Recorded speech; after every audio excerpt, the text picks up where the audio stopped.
Halo anak-anak, jumpa lagi bersama Ibu Lucy di sini. Hari ini kita akan melanjutkan pembelajaran kita mengenai tema 2, subtema 2. Anak-anak Ibu, apa kabar semuanya? Semoga anak-anak Ibu senantiasa dalam keadaan yang sehat dan tetap semangat untuk belajar.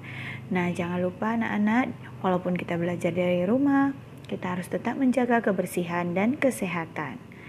Nah, langsung saja yuk kita masuk ke pembelajaran kita hari ini. Manfaat hewan bagi kehidupan manusia. Nah, apa sih tujuan pembelajaran kita kali ini? Nah, yang pertama, kamu mampu mengidentifikasi peran, pesan, maksud ibu dalam dongeng. Yang kedua, kamu mampu menirukan gerak hewan. Yang ketiga, kamu mampu mengidentifikasi keragaman sifat di lingkungan sekitar. Nah, anak-anak, Tuhan menciptakan hewan agar dapat dimanfaatkan oleh manusia. Manfaat hewan bagi manusia yang pertama, sebagai bahan makanan. Contohnya, dagingnya hewan, dagingnya ikan, misalnya daging ayam, daging kerbau, daging sapi, itu dijadikan bahan makanan. Telur ayam, telur bebek dijadikan bahan makanan. Susu dijadikan bahan makanan minuman sehat. Lalu sebagai bahan sandang atau pakaian. Nah, hewan apa yang dapat dijadikan bahan pakaian? Contohnya domba. Nah, bulu domba bisa dijadikan sebagai kain wol. Lalu ada lagi yaitu kepompong ulat sutra nanti menghasilkan sutra-sutra.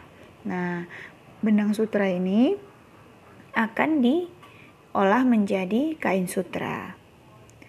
Nah, kemudian sebagai hewan peliharaan, ada banyak hewan yang dapat kita pelihara. Contohnya seperti kucing, ayam, bebek, anjing, dan lain sebagainya.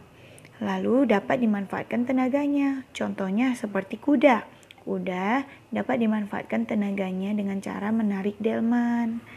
Lalu misalnya lagi kerbau. Kerbau dimanfaatkan tenaganya untuk membajak sawah. Nah, anak-anak ibu, masih ingatkah kamu tentang dongeng? Nah, yuk kita baca dongeng berikut. Dongengnya berjudul Ayam Jago Baru. Pengarangnya anonim, tidak diketahui. Nah, ada suatu ekor ayam jago yang baru di satu dusun. Dia datang dari kota yang jauh sekali. Suatu ketika ayam jago terjaga dari tidurnya. Matanya yang masih mengantuk perlahan terbuka.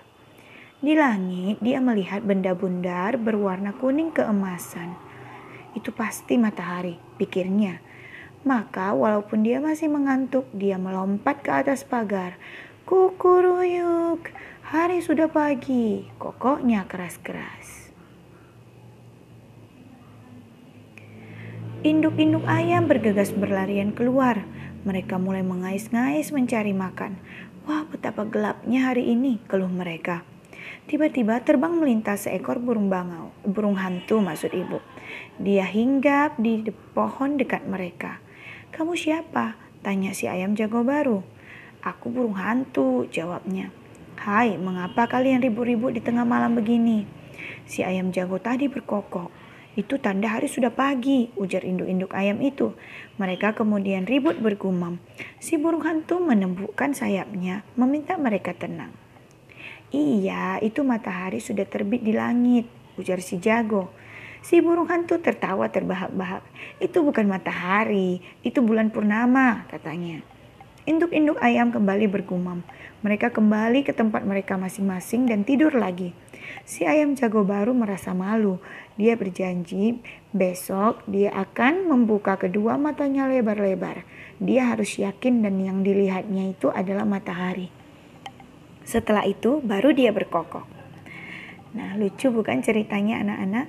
Si ayam jago baru mengira bahwa bulan purnama adalah matahari, padahal hari masih sangat gelap. Untung ada si burung hantu. Nah, dari cerita di atas tadi, ayo kita kerjakan teka-teki silang berikut ini di halaman 58. Nah, nanti di situ ada kotak berbentuk teka-teki silang. Lalu ada pertanyaannya yang mendatar dan menurun. Misalnya yang mendatar nomor 1, benda yang dilihat ayam jago. Benda yang dilihat ayam jago tadi apa anak-anak? Bulan purnama. Lalu kamu isikan di sini ya, seperti contoh ini bulan purnama. Nah, contohnya kamu mau mengisi lagi yang 1 menurun, yang ini nak. Sikap ayam jago saat melihat matahari. Nah, ayam jago tadi waktu melihat matahari dia langsung bagaimana? Nah, dia langsung berkokok. Nanti kamu isikan di sini. Berkokok seperti itu. Ya, dicoba ya anak-anak Ibu.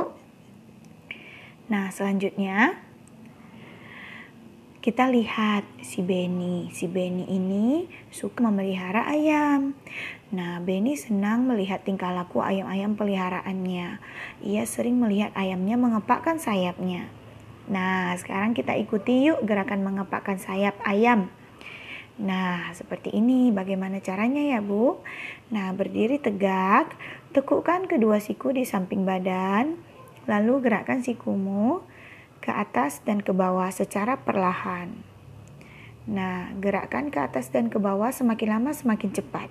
Nah, lakukan gerakan ini bersama dengan orang tua atau saudaramu di rumah ya anak-anak. Nah, selanjutnya Ibu harapkan membaca dongeng di halaman 66. Lalu di halaman 68 ada pertanyaan yang harus kamu jawab. Kamu jawab dengan baik ya anak-anak. Nah, ini dia ayam-ayam si Benny tadi. Ayamnya sudah lumayan banyak. Dia menyukai binatang. Ayahnya membuatkan kandang ayam. Setiap hari, si Benny memberikan makan dan minum kepada ayam-ayamnya. Ayam-ayamnya sudah ada yang bertelur loh. Si Benny bertugas mengumpulkan telur itu. Benny memelihara ayam di rumahnya karena ia menyukai binatang. Ayahnya juga menyukai binatang. Setiap manusia memiliki sifat masing-masing. Dalam keluarga juga ada sifat yang sama dan ada juga sifat yang berbeda. Nah, dari cerita di atas tadi kita tahu bahwa sifat si Benny rajin, ya kan? Rajin memberi makan ayam-ayam, rajin melawat ayam-ayam, dan dia menyukai binatang. Nah, coba kamu tuliskan sifat si ayah dan sifat Benny dalam cerita yang tadi di halaman 70 itu anak-anak ya. Coba kamu lihat tadi sifat si Benny bagaimana? Penyayang, binatang, dan satu lagi sifatnya adalah rajin. Nah, sifat ayahnya dapat kamu tuliskan di buku catatanmu nanti ya. Nah, selain ayam yang bisa kita pelihara adalah kucing. Kucing adalah hewan jinak yang bisa dipelihara oleh manusia. Banyak manfaat yang bisa kita dapatkan dari memelihara kucing. Kucing dapat dijadikan sebagai tempat bermain, dapat menghilangkan stres, dan dapat menghalau tikus. Benny juga sering memperhatikan kucing-kucingnya. Dia juga punya kucing peliharaan. Ada kalanya mereka bermain-main dengan tirai yang tertiup angin. Seringnya mereka bertengkar saat makan. Gerakan kucing-kucing itu lucu dan menggemaskan. Nah, anak-anak Ibu, tadi kita sudah menirukan gerakan ayam mengepakkan sayap. Sekarang yuk kita gerakkan badan kita untuk menirukan gerakan kucing. Nah, contohnya gerakan kucing mencakar, gerakan kucing menangkap tikus, dan kita gabungkan gerakan mencakar dan menangkap tikus. Nanti di gerakan menangkap tikus kamu bisa sambil berlari ya anak-anak.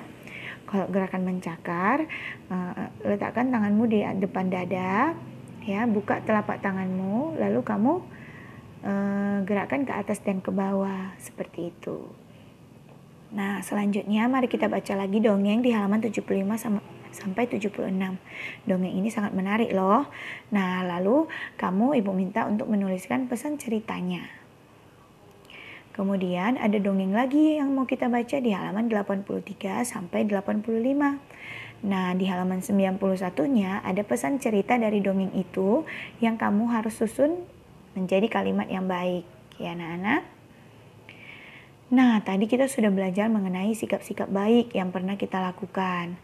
Nah, tadi sifat-sifat baik si Benny ada yang rajin, penyayang. Coba kamu lihat